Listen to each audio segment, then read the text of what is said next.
Welcome back, dear friends. This is Chef Walter with another episode of Flavors and Knowledge.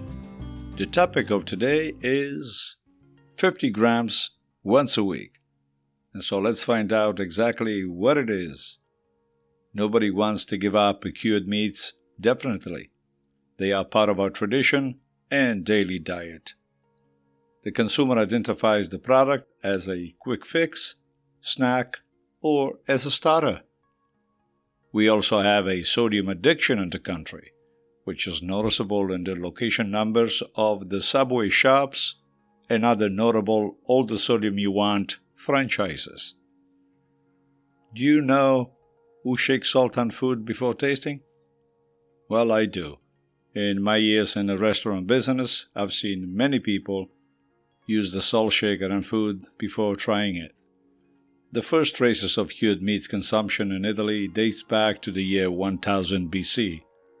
I'm using Italy as an example because the country leads the world in cured meat production.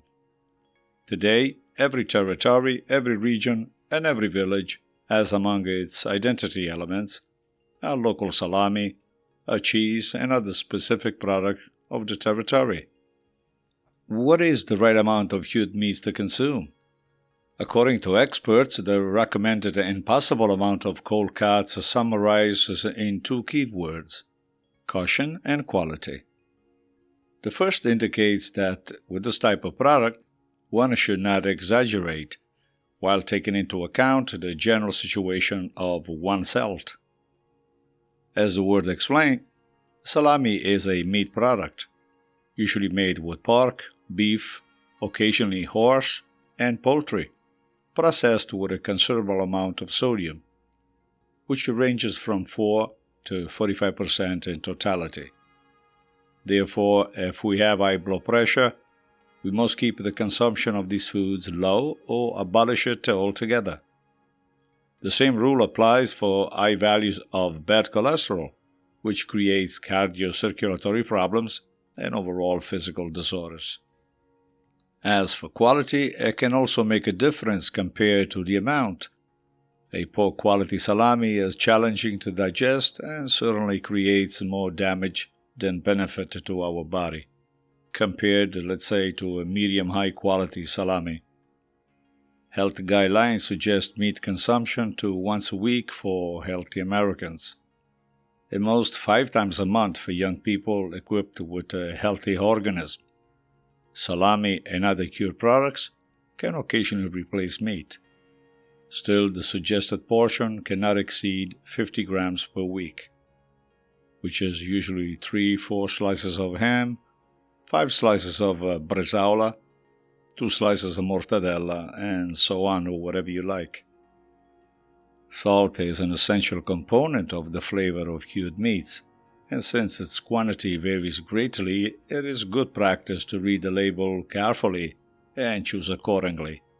Remember, the sodium intake amount differs from one body to another. I always prefer Italian cured meats as a choice, but that's, of course, purely personal. The country leads the world in the sector, and I trust the quality and the artisanal procedures. I will rarely consider meats from abroad because processing laws, health control, and food safety vary substantially.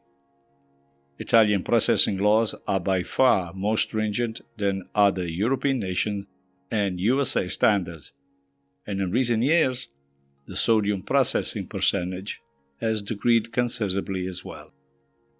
Those who eat cured meats must be aware that there is no automatic correlation between cancer and cured meats consumption. There are specific recommendations issued by the highest international authorities. The American Institute for Cancer Research and the World Cancer Research Fund jointly insist on limiting the consumption of cured meats, especially in adolescents with age between 10 to 16 years old. But not all is gloomy, and the cured meats and the pleasure of taste can offer some benefits to our body as well. They provide excellent quality protein and vitamins, especially of the B group. They contain minerals such as iron, potassium, and zinc. But again, Use with extreme caution and responsible moderation. You can also get all of the above minerals from several other sources, and chow chow sodium if you can. Well, that is all for today on 50 grams per week. And if you have a chance, follow us on our YouTube channel on the Chef Walter's Cooking School.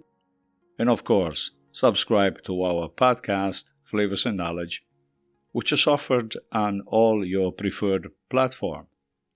If you cook in a kitchen, always keep your eyes on the fire, and thanks for listening. We'll chat next time. Ciao, ciao.